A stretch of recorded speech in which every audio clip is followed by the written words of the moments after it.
एक बार की बात है जब गौतम बुद्ध और मलुक्य पुत्र बैठकर आपस में किसी बात पर चर्चा कर रहे थे। उनकी चर्चा बहुत सी बातों पर चल रही थी। अचानक मलुक्य पुत्र को बैठे बैठे एक बात याद आ गई जो बहुत दिनों से उसके दिमाग में चल रही थी। उसने अपने मन की जिज्ञासा बुद्ध के सामने रख दी।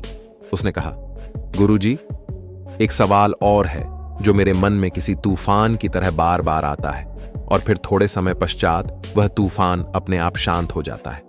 मेरी इस समस्या का निवारण कीजिए। बुद्ध ने कहा, हां, कहो ना मलुक्य पुत्र, पूछो, तुम क्या पूछना चाहते हो? मलुक्य पुत्र ने कहा, मैं ये पूछना चाहता था कि मृत्यु के बाद क्या होता है, मतलब हम मृत्यु उपरांत कहां जाते हैं। यह बात बहुत दिनों से मेरे दिमाग को परेशान कर रही है। बुद्ध ने कहा, तुम चिंता मत करो मलुक्य पुत्र, मैं तुम्हारी जिज्ञासा को शांत कर दूंगा, बस तुम्हें मेरे प्रश्नों का जवाब देना होगा। वह बोला, धन्यवाद गुरुजी। जी, मैं आपके प्रश्नों का जवाब अच्छे से दूंगा। बुद्ध बोले, अच्छा ठीक है, चलो अब तुम यह बताओ कि अगर कोई इंसान अपने काम के चलते कहीं जा रहा हो और बीच रास्ते में ही कोई दूसरा इंसान उसे विष भरा तीर मार दे तो सबसे पहले क्या करना चाहिए?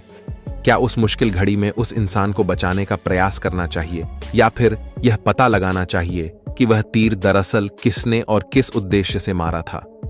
मलुक्य पुत्र ने कहा, बेशक ऐसी घड़ी में उस इंसान की जान बचाने के बारे में सबसे पहले सोचना चाहिए, क्योंकि अगर हम यह सोचेंगे कि किस व्यक्ति ने उसे तीर मारा है तो ऐसी स्थिति में वह व्यक्ति अपनी जान भी गंवा सकता है। बुद्ध बोले, तुमने एकदम सही कहा कि अगर हम उस व्यक्ति की सही समय पर जान नहीं बचा सकते हैं तो फिर सब कुछ व्यर्थ है। ठीक उसी प्रकार अगर हम अपने जीवन में चल रहे दुखों का निवारण न करके अगर यह सोचेंगे कि हमारी मृत्यु के उपरांत हमारा क्या होता है तो यह हमारी सबसे बड़ी गलती है।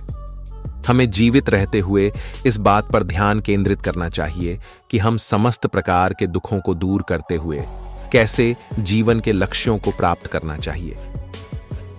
विचारों का तूफान जो इतने समय तक मलुक्य पुत्र के मन में चल रहा था, वह तूफान अब शांत हो चुका था।